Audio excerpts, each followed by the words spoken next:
मित्रांनो, हालचाल रजिस्टर त्यालाच म्हणतात मुवमेंट रजिस्टर. हे हालचाल रजिस्टर करण्यामागचं कारण काय आहे? तर मित्रांनो, बरेचसे शासकीय कर्मचारी शासकीय कामाच्या टाइममध्ये आपल्या वैयक्तिक कारणासाठी बाहेर जात असतात.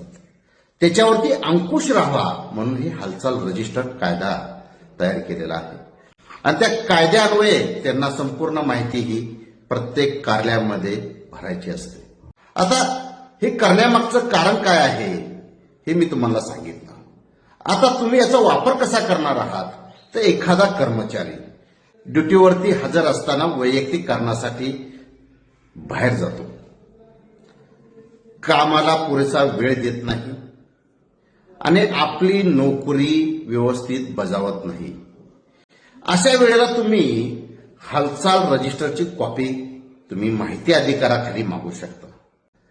कर्तव्यास कसूर केली म्हणून वरिष्ठ कार्यालय त्याच्यावरती कारवाई करेल. हा महत्वाचा व्हिडिओ तुम्ही सेव्ह करा. असे विविध प्रकारचे व्हिडिओ पाहण्यासाठी फॉलो करायला विसरू नका. नमस्ते, मी डॉक्टर विजय दिघे, माहिती अधिकार पुस्तकाचा लेखक. जय हिंद.